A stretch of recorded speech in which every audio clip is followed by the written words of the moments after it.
All right, we are live. Welcome to the Atlanta Landlord Luncheon. We are so glad to have you guys here. Our goal is to bring you monthly education, market updates, and networking events to help buy and hold investors build long-term wealth in real estate. So you can follow us at the Atlanta Landlord Luncheon on Facebook, LinkedIn, and YouTube. So check us out on all those sites. Let me switch over here. My name is Matt Martin with PMI Georgia. I'm here with Chris Littleton, owner, founder, property manager, real estate investor extraordinaire. Yes, I've been at it for a couple of decades now, and working on that third one. I tell you, real estate investing has been a blessing for me and my family. It's given me lots of opportunities through the years to, real estate's just a great long-term way to build wealth and give you some lifestyle freedom as well. Right. So, absolutely. And, I particularly like the topic that we're on today. I mean, we've seen a lot of changes in what we call the short-term rental, vacation rental market. Don and I have been at that for about, I think, 3 years now with a couple of our properties, and we're personally bringing on another property online as well. There's some changes. There's been in our market, we've seen people that are throwing in the towel and going back to long term, but I think that may have to do a little bit with their management strategies. Right. But I see it as a great opportunity, depending on the location and your willingness to be a super host. I think Donna is a super host. And so we enjoy that status, and it helps quite a bit. Absolutely. So we will jump into the topic and our speaker in just a second. I just want to share a little bit about PMI Georgia. So we offer investors simple, straightforward property management with Southern hospitality. We manage over 450 homes throughout Metro Atlanta, ranging from single family to small multifamily. We do specialize in long-term management. We cover a wide area. We go as far north as Cumming and Gainesville, and as far south as Macon and Warner Robins. So if you have properties in those areas that you're looking to put under management, we would love to talk with you. You can find out more about us by just going to pmigeorgia.com. You're welcome to schedule a call with me or fill out one of our rental analysis request forms. And now I'm going to hand it over to Chip, who is at the Hobnob Tavern for our in-person networking. Chip, you want to share a little bit about Longhorn? Yes. Hey, how's everybody doing today? Good to see Matt and Chris and Rich. I know this is going to be a great presentation. Rich always is a good presenter, and glad to have him here. So Chip Cagle, I am with Longhorn Investments. We do loans for real estate investors. Specifically, we do fix and flip and new construction. And then we just recently started a DSCR loan that I can help you out with. That's only been active less than a month. On our fix and flip side, we can do 100% of purchase and rehab. That's 100% of your costs, up to 70 or 75% of your after repair value. The difference being, if you're thinking about keeping it as a rental property, it would go to 75%. Otherwise, it would be 70%. So that's really great. And we got some specials going on right now through the end of August.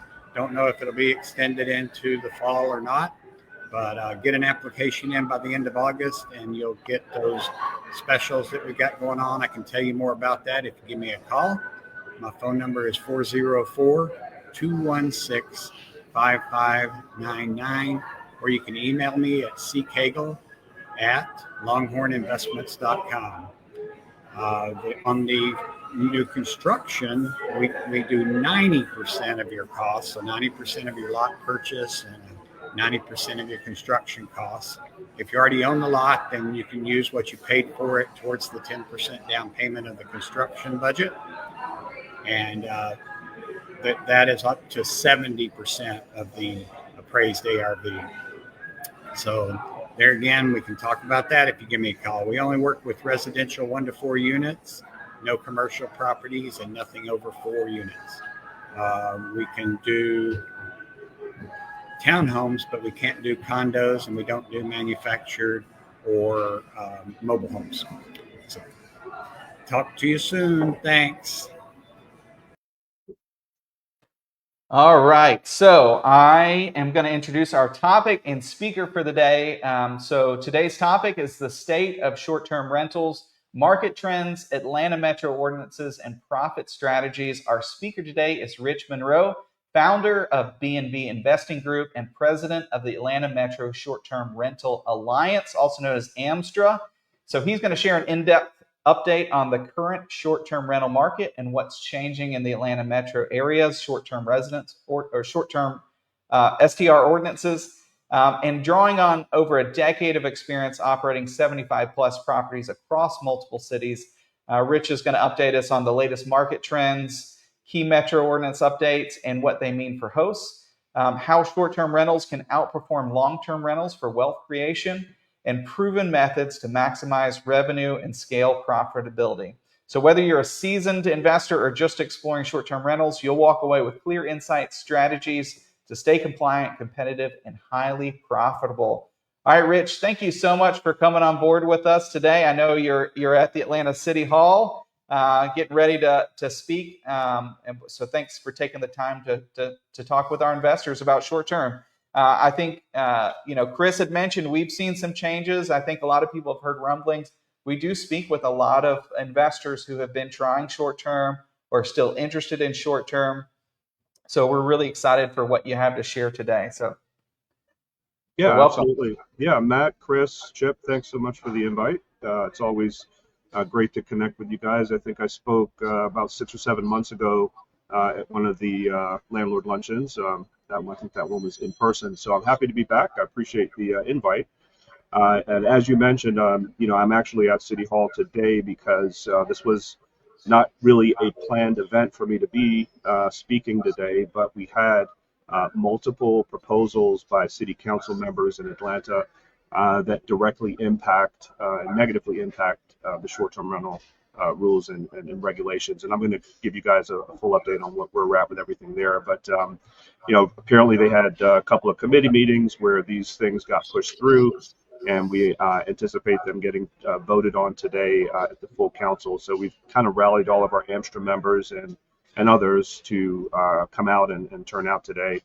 So if there's anyone listening or watching that's in the Atlanta area that is available from 1 to 3, feel free to stop in. The more bodies that we can show to support in opposition to this regulation would definitely be productive for us. So again, I did have some slides prepared today. I did want to kind of give everyone a quick overview of what we've all been experiencing in the Atlanta market in terms of market activity, occupancy levels, and pricing, and so on. And so, Matt and Chris, you guys can hear me, correct? Yes. Yep. Okay, perfect. Awesome. So if you want to just skip to the next slide here. And so you did give a little bit about my background, but I'll just kind of give you a little bit of the chronological order. I've been in real estate for a little over 20 years. I started with tax lien investing. And so I acquired about 300 properties in Georgia and Maryland through the tax lien acquisition process. And most of those properties we sold to other investors. And then I started a fix and flip business, and like most investors, really got quickly disturbed with the financial stress and the stress with contractors. And then we started doing a long-term rental portfolio.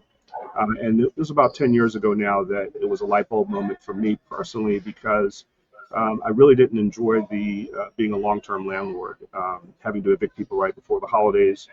And then after they get out, you've got to rehab the property again, and really looking at the numbers just being ultra tight, and just one AC unit getting damaged for the 2-year window could eat directly into your profit. And so when I looked at the short-term rental model, it was very appealing in that same property or that same asset with the short-term rental model, you can typically generate 2 to 3 times the revenue on a monthly basis.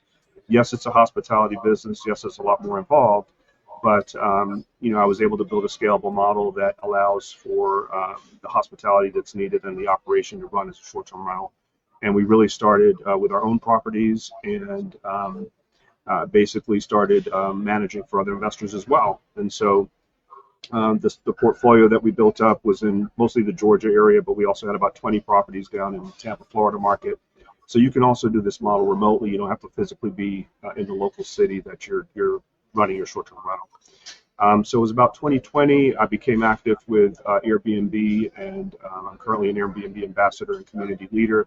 That gives me access to tools on their platform to help hosts that are starting out and really setting up their initial listings to make sure that we're maximizing revenue. And so I do a lot of help with folks to do that as well. Like I mentioned, with the non-investor friendly regulations in the city of Atlanta, in 2022, I formed the Atlanta Metro Short-Term Rental Alliance. It's a nonprofit. And at the time that the short-term rental ordinance went in place, I had about 32 properties in the city of Atlanta, but I couldn't legally apply for the license. And so basically, the primary residency requirement is what causes a lot of the restrictions where it's non-investor friendly. So we formed AMSTRA, we raised a legal fund, and we basically hired an attorney to file litigation against the city for property rights and grandfathering rights. So even though that law is currently on the books, primary residency plus one unit, they have not been enforcing because we are anticipating being able to negotiate kind of redoing the regulations there. Last few years, I've actually formed B&B Investing Group, which is a coaching and consulting platform where we help folks learn how to self-manage and be able to do this at scale as well as an option. So if you want to go to the next slide, Matt. And guys, feel free to jump in if you have any questions as I run through this. I wanted to point out, and a lot of us that may not necessarily be directly involved with short-term rentals, over the last 2 years or so have seen kind of a decrease in occupancy levels and nightly rates. There's been a lot of hosts that have kind of come on the platform, have left the platform. Those of us that have been through the last couple of years recognize what's occurred. If you look at the stats for the city of Atlanta, which is what this slide is showing, that if you want to skip through to let's see, to the next chart. Let's go one more. And one more. Thanks. All right. Are you guys hearing an echo, or is it just me? I don't hear an echo. I don't hear an echo. All right, perfect. Just wanted to make sure. I'm in a large auditorium here, so I'm probably hearing other things going on. So I wanted to point out what's directly impacted a lot of the kind of the diminish in occupancy levels for folks that have been hosting over the last several years. This is a chart showing the number of active listings in the Atlanta market basically over the last 3 years. And if you notice, there's been spikes and ebbs and flows. There's been a lot of uncertainty, obviously, with what's going on with the regulations. So there's been a lot of investors that have kind of been on the sidelines. Now, part of the main issue that's caused over the last couple of years kind of a diminished activity with short-term rentals is there's been a lot of new hosts that have come into the market that are basically not experienced. They're not running it like a business. So what you have as a result are guests that are showing up. The listing pictures don't look like the listing. The hosts are asking them to do a lot of different things that they feel is kind of overreaching. And so it's kind of caused a stigma over the last few years with guests moving away from the platform, going back to hotels. But more importantly, the negative impact it's had on the pricing of short-term rentals. So if you have a 5-bedroom house and you're doing it for the first time, if you're not using a pricing tool, you could be pricing that 5-bedroom house at a very low rate. And so what's happened is there's been an increase in supply. There's been inexperienced hosts pricing properties that have caused the market to be disruptive in terms of not really being able to drive occupancies that we are more accustomed to. Now, we're going to go through some stats here in a minute that show you kind of an update on where we are year over year. So I'm optimistic that some of that noise has worked itself out of the system. Those of you that are already doing short-term rentals realize the importance of the 5-star review. And Absolutely. there's a reason why that's there, right? So a lot of these bad hosts that have entered the market and have increased kind of the supply and the availability are naturally getting pushed out of the system as they get bad reviews and, as they have to close their listings down. And so what that's created is a more controlled environment of experienced hosts and our pricings have started to come back in line with where they were kind of pre-COVID. Rich, I don't think I realized how much seasonality there was for the Airbnb market. So I know I talk with a lot of investors who bought at the peak of the market in 2022, and they're not getting the revenue, that they anticipated when they purchased. But what are these dips in the active listings that go on? And is it like early spring that's happening? Yeah, typically that's what we see. And as well as kind of just if you notice, a lot of them are happening right at December, January. Uh-huh. Right. So even though Atlanta is not necessarily a vacation destination where it's beach, mountains, or lake, we still have quite a bit of seasonality that's involved, especially in the suburban markets. Not as much as city center, but what tends to happen is your slower months are going to be, December, January, February. And so there are some hosts that don't typically make their property available during that time period. And so that's also adding to kind of the decrease in supply. But if you kind of look at where we were over 15,000 listings in June of 2022 to where we are today, just above, between 13 and 14,000, there's been a consistent degradation in the supply, Right. and that's kind of helped us with it. It takes a very small increase in supply to offset our pricing and occupancy levels. And so just a slight uptick can disrupt the market where, prior to that, you might have been getting 80-90% occupancy. And then very quickly you could be down to 60 or 70%. And so that has a direct impact on your monthly revenue, obviously. So yeah, we saw a little bit of a saturation in 2022 is what you're saying. And then the new people coming into the market really weren't prepared for what it takes to be a super host or a good host. And their That's right. expectations didn't line up with the marketplace. There was a lot of changes going on at one time: saturation, new people, and some adjustments. Yeah, I think a lot of people thought it was easy money. They did. That all they had to do was list their place and they were going to be cash flowing. And You need to be at the beck and call of your property. yeah, So Yeah, so definitely over 5 years ago, that was the case. You could just list your property, go live, get the property set up, and then pretty much be on autopilot. The bookings would come, no matter what you do based on the Airbnb algorithm. But as we've pointed out, it's a lot more challenging now and a lot more competitive. So what I'm going to run through here are the overall stats specifically for the city of Atlanta. And so there's a platform called AirDNA that we use that's basically doing historical data for the last 5 years of all the short-term rentals, not only in Atlanta, but kind of all over the world. And so if you're ever looking at doing a market analysis to understand what the short-term rental revenue potential is, that's a good platform to check into. And so what they typically do is they provide you with a market score so that when you're looking for different areas and different locations, you can have something to refer to as kind of a benchmark to know what the differences are, right? And so Atlanta, because of the regulation and the rental growth, the score is kind of on the lower side. The other thing that they're looking at here is the investability. How much does it cost per square footage to buy a home to do short-term rentals? And so kind of assesses a measurement of score on that attribute. So what these stats are looking at that I'm going to run through here in a little bit more details are an average of the entire Atlanta market. So that includes 1 bedrooms, 2 bedrooms, 3 bedrooms, 4 bedrooms, 5 bedrooms, and larger homes. So it's an average of all properties. Obviously, if you have a 3-bedroom in downtown Atlanta and you want to understand, you can also do the same analysis for just 3 bedrooms. So just kind of pointing that out. So the annual revenue on average is about $28,000 for all properties that are running short-term rentals. There's an average occupancy rate of 49% and an average nightly rate or daily rate of about 189. Another measurement that investors in the short-term rental space use that's a good measurement to compare one property to another is what's called RevPAR, and that's revenue per available night.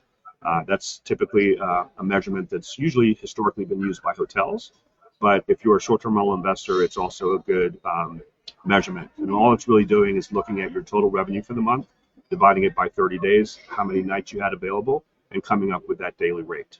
So obviously, if you were there 50% of the time and you're charging $190 a night, you're going to be about half of that for calculating what your RevPAR number is, which in this case is about 92. The value of that is if you're looking at a 1-bedroom compared to a 5-bedroom, it kind of gives you one benchmark to understand what your revenue potential is. So now if we go to the next slide, this is going to give us a good indication of occupancy rates on, again, all the Atlanta market historically over the last 4 years. Now, if you look at the chart, basically the red line is 2022, kind of and I'm a little bit colorblind if I'm misputting the colors, but that light blue one is 2023. The kind of the orangey one is 24, and then that dark blue one is 25. Now, I've just talked about how the last 24 months have been difficult, right? So the occupancy levels were definitely lower during 2023, year over year. And if you notice with the orange line, we're starting to improve year over year. And then our blue line is kind of consistently a little bit above or right at 2024's activity. So our occupancy levels are starting to trend in that upward direction, again, directly attributed to what I referred to earlier with a lot of the inexperienced hosts that have they're getting called out of the system. We go to the next chart. That's great. So there's pretty consistent demand in the June months of the year. That's right. Yeah. So right before the summertime. This is looking at the same time period, but for total revenue. And if you notice, the blue line for 2025 is definitely going in the right direction year over year. And I think this next slide will kind of give us a bigger demonstration of when we want to understand year over year. 2023, our nightly rates were, averaging, pretty low. Then in 2024, started picking up, and then this year we're getting closer to that $200 a night as an average nightly rate. And so this definitely historical data kind of shows us, like I mentioned before, that we are trending. If we look at where we've come from, kind of where we're going, it's definitely trending in the upward direction as far as the nightly rate improvement and occupancy improvements. Yeah, I'm sure that's a welcome news for a lot of investors. Well, yes, especially if you've kind of been holding off, pulling the trigger, or looking at converting from a long-term to a short-term, or just even knowing that this is an option as you have your evaluation done on your property portfolio. This last one is looking at the RevPAR number, like we talked about. Again, it's just kind of the revenue per available night. But of course, everything lined up is also trending in that same direction, where 2025 is turning out to be much better performance-wise. That's great. So again, I think this is a useful tool if you're looking at a comparison market to market. And so not only all city, but you can look at zip code, you can look at neighborhoods, and you can drill into these statistics to understand what the average occupancy levels are, and what the average nightly rates are, and what the average revenue is. So it's a good tool to be able to prioritize perhaps where your acquisition strategy is, whether you plan on doing short-term right away or not, to have this in your toolbox. And if you're making an acquisition, to know what that market's going to be doing as a short-term rental. You may start out as a long-term rental, but 2 years later have some issues where the rental market might be a little bit more tight, and so you might want to do short-term rental for a little while. So it's good to know that what those neighborhoods are doing compared to others.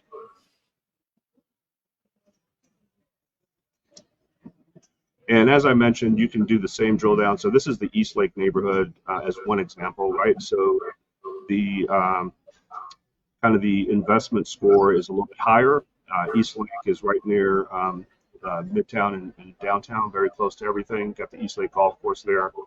And so your revenue and your occupancy levels on average a little bit better than the overall average of the entire market. So if you had a property in East Lake, that would be a good one to kind of look at to be able to have that as an option.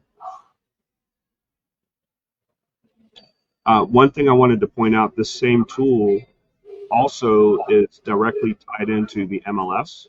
And so if you're strategically looking for acquisitions, rather than going to multiple platforms, this platform actually provides you with the short-term rental revenue data that we just went over, occupancy levels, nightly rates, revenue, for properties that are currently for sale. And so it's another good way to kind of access the market. So if you go to the next slide, Matt, it kind of shows you that, right? So these are properties in MLS that are available for sale in the East Lake market, and as well as showing you what the revenue potential is as short-term rental.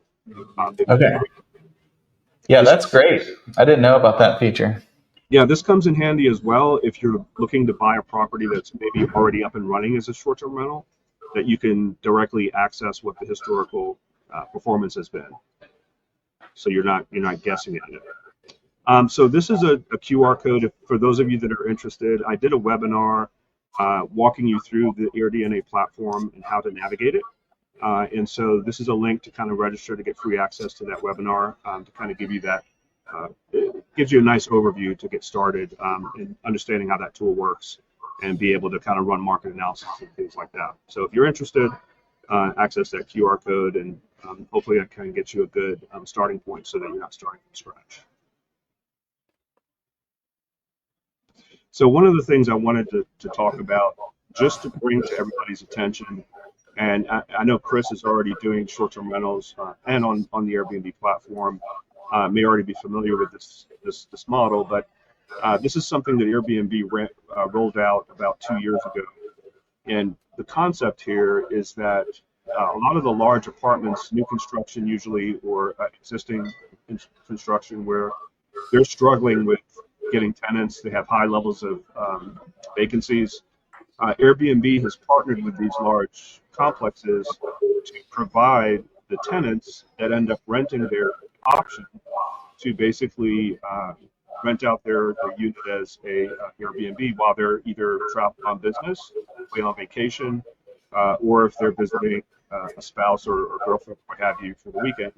So what this does is it creates another option to generate revenue to supplement their income. And so if you go to the next slide, basically this is not only in Atlanta, it's in a lot of other markets. But if I'm a landlord and I'm struggling with getting eligible tenants, this is an interesting option to provide that allows the tenant to kind of get an additional $4,000 to $5,000 in supplemental income for the year, which might make the difference in them qualifying for that lease or not. Now, the typical structure, if you go to the next slide, this is just one example of an apartment complex in Atlanta that has this as an option. They're usually only going to allow this to be done for 90 days during the year. And typically the apartment complex is going to manage the short-term rental for that owner, so they don't have to fool with that aspect of it. And of course, they'll charge a management fee, but they'll send the net revenue to that tenant to basically help supplement their income. And so, again, it's an interesting option that I wanted to kind of bring to everybody's attention. There are some multifamily landlords that are looking at doing this strategy, and it just kind of gives you an additional option when you're looking at tenant screening and looking for options. Yeah, that's great. You haven't mentioned the World Cup, coming next summer, but I've had people calling, trying to figure out what to do, and this seems like could be pretty accessible to a lot of people in that time period. Yeah, that's right. So the World Cup obviously is not here until next June and July. However, we're already on a lot of our properties starting to get inquiries for folks that are planning to come, as far as being able to have places to stay. And so you're absolutely right. If I'm a long-term landlord and I've got 3 or 4 properties that are in close proximity to Mercedes-Benz, most of these large events that we have, obviously Atlanta's been fortunate to have the Super Bowl, the All-Star Game, some other large events. What we typically experience is anywhere from a 10x to 15 to 20x in some cases of the nightly rate, the market nightly rate. And so it's another way to generate income. A good analogy is long-term landlords in Augusta, for example, when they have the Masters, they'll rent out their properties for 15, 25,000 for the week of the Masters, right? So it's another option, again, if you own inventory and you control it, to be able to maximize revenue and take advantage of that. The World Cup is going to be here for 8 to 9 weeks for those games in June and July, and we're also anticipating a lot of activity for the months leading up to the teams of folks that are going to be coming in to help prepare and set up a lot of the stadiums. So there's going to be a good kind of 3 to 6 month window where there's going to be a lot of volume, a lot of activity as options for sure. So, Rich, that really falls in the line with the dynamic pricing feature that Airbnb has, and correct? Is that, that helps the, plan for events that you may not even notice? Exactly, and we've actually, AMSTRA is preparing for an in-person meeting on September 3rd that is going to do that very thing, kind of educate folks on what they should be doing. The worst thing that can happen right now is people are getting booked at the regular rates because people are making bookings so far in advance, and so now all of a sudden you've got somebody booking you for a week during the World Cup and you're just at regular rates instead of market rates. And so it's important to use not only Airbnb, but there's multiple other pricing tools that do that for you, that strategically let you know and make your pricing adjustments automatically based on what's happening in the market. And you don't want to kind of get blindsided by that. And so we are going to be doing that at our AMSTRA event. I also have the economist from AirDNA that will be giving us a more detailed update on what's going on in the Atlanta market, and as well as what's being forecasted. These are AirDNA economists that kind of study what's going on globally to understand what the future potential looks like for short-term rental revenue. And so we've got those folks participating. While I'm talking about it, I might as well also let you know that, again, with us being active with the Atlanta City Council, those of you that are familiar with what occurred in Atlanta, it was the district of Buckhead that basically caused the original proposal to outright ban short-term rentals in Atlanta that eventually led to the primary residency requirement. So we are supporting one of the main candidates that is going to be replacing Howard Shook's seat. His name is Tom Worthy, and so we are going to have him come out and speak to us about his thoughts about short-term rentals, and once he gets elected, how he's able to help us. A lot of what's happening at the Atlanta City Council right now is being done as a priority because of the World Cup coming up. They want to be able to have clear, defined regulations in place for short-term rental, not only for existing short-term rental owners and hosts, but for those that might want to, like we've talked about, host their own that time period during the World Cup. And so it's kind of created an incentive for them to prioritize to make sure that those regulations in place.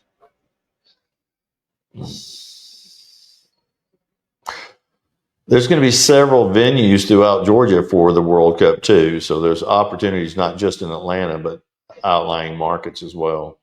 That's right. That's right. Where are your properties at, Chris? Fairburn, Peachtree City. We have a house in Fairburn as well that does quite well. We probably do around 70 to 80% occupancy, and actually have that, if we have time today, to look at an actual example of how that's performed compared to long-term rental. So the Airbnb friendly thing, like I mentioned, is in a lot of other cities besides Atlanta, and that's what this is representing here. A lot of the major cities are employing this, and this also helps us for short-term rental owners and investors. Historically, for those of you that are familiar with the rental arbitrage model, it's usually frowned upon, and it typically started from people doing it on the slide or sneaking to do it in their apartment without the apartment complex's knowledge, and so people would get busted. They'd have to shut down the short-term rental. So this is a movement in the right direction of acknowledging that this is a viable option for folks. the Airbnb friendly apartment program doesn't necessarily help us as investors just yet, but it does help to remove that negative connotation that we had with people trying to do Airbnb with a rented apartment, right? So it's becoming to be more commonplace for folks to be able to do that, and not only be able to do it, but every single master lease that I've ever done, it's crystal clear in the lease that the landlord owner approves of me doing the short-term rental there. It's not me physically living there. So there's ways to do it the right way and help out with that. So I wanted to touch on, we've talked about the regulations a little bit, wanted to do a little bit of a deeper dive just so everyone kind of realizes the importance of this. Unfortunately, most major cities, including where Airbnb is based in San Francisco, have this primary residency requirement as an ordinance. So there's no surprise that Atlanta ended up going that direction. When we work very closely with the Airbnb policy team, and unfortunately, when any council members or regulatory folks start talking about banning short-term rentals, the first starting point is, Airbnb started as a home sharing model. You could rent your couch, you could rent your extra room, and so if there's a threat of being banned, then they usually push the primary residency. If I live in the city, I should be able to do that as an option. So there's a lot of these other major cities, DC, New Orleans, Chicago, Miami, Los Angeles, that have adopted this same requirement. So on the next slide, we're going to look at the current rules. If you look up the rules on City of Atlanta's website, you're going to see that you have to basically be a primary resident to apply for a license, and you basically are able to do that property plus one additional. And so since this has been in effect, like I've mentioned, the enforcement has been delayed because they've recognized that this is really not constitutional. This is something that it's already been proven in courts in New Orleans, for example, that it's been deemed unconstitutional for a local jurisdiction to require you to be a primary resident in order to get a license. And so they, for the most part, have already acknowledged that that requirement is going to get removed from the new recommended ordinance, as well as limiting it to just plus one unit. So that's part of what we're currently negotiating with the city, is figuring out what that is going to look like going forward. So the AMSTRA website, if you guys are interested in kind of learning a little bit more about AMSTRA, if you go on our website, we also, you don't necessarily have to be a short-term rental owner to join. And we welcome any support. Essentially, this is all for grandfathering rights and for property rights. And so if you own a property in Atlanta, and we get this passed for grandfathering rights, the grandfathering stays with the property, so that adds value to your asset to be able to have that property to be able to run it as a short-term rental. So that the next slide shows our website. It's amstra.org. You can go there and check it out.